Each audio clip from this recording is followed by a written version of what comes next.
Well, what's up, friends? Mark Holmes here, and as always, I want to thank you all for watching, commenting, subscribing, and being part of the Joe Boo Sports Report. Without you guys, as well as you ladies, you know that this literally, and I mean literally, does not work. All right, so we are knee deep in the cuts. By now, you know that Ben DiNucci is cut, as well as Garrett Gilbert, although I think Garrett Gilbert gets brought back onto the practice squad if he passes waivers.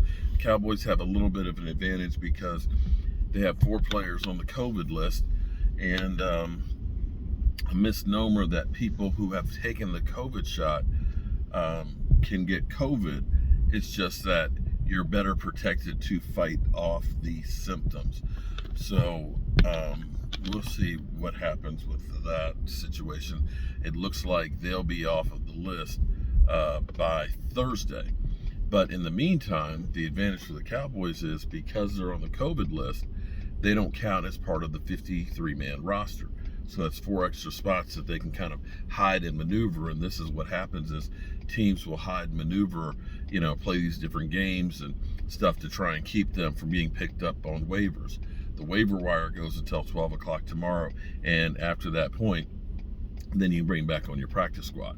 So you want to put people out there that people probably won't pick up, guys that you really deem valuable and you worry about losing. You don't put them on there because you could lose them. Hence how you're playing the games. Interestingly enough, New England cut Cam Newton. We've got Clarence Hill and Joanna Anderson, of course, going through and saying that, the Cowboys may be interested in exploring the possibility because, Cooper Rush is our backup quarterback and Cooper Rush has no game experience. A lot of fans and going through our live stream are like, oh, hell no, we don't want Cam Newton. That's, a no-go for me. He's bum and, he's done. He doesn't have it and so on. Or they'll say trade for Nick Foles because, Nick Foles is better than Cam Newton, or we're okay with Cooper Rush, or go get Blake Bortles. All right. I'm going to give you the plus and the minus on here, at least in my mind. If Dak were to go down, and let's be 100% honest here. If Dak is lost, the season's lost. Well, just understand it. Dak is the season for the Dallas Cowboys. Okay? If we lose Dak, then the season is over with. However, in the past, we've been in situations because we've lost Tony Romo and John Kitna had to come in a win or go home situation, and we ended up 8-8.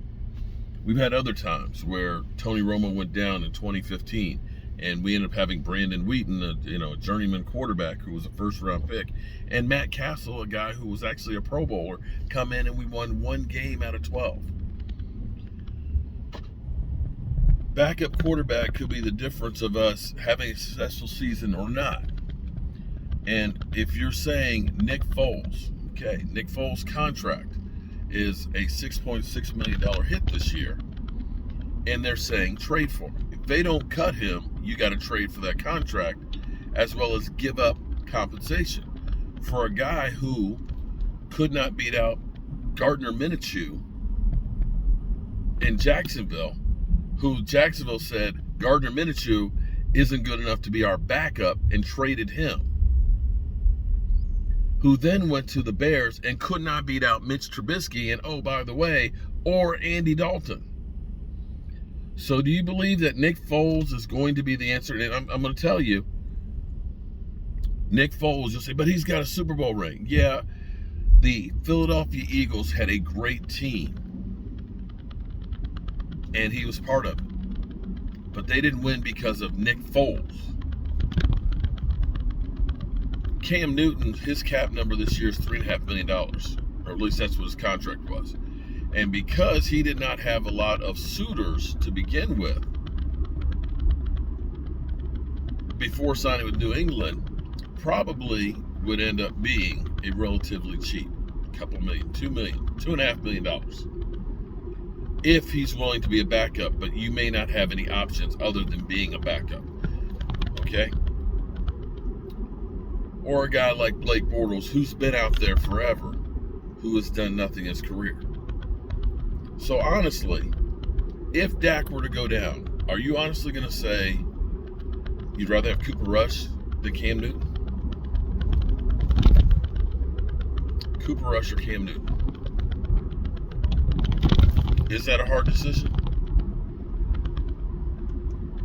Nick Foles or Cam Newton? Oh, Cam Newton, who doesn't cost you a draft pick, or more money? Blake Bortles or Cam Newton?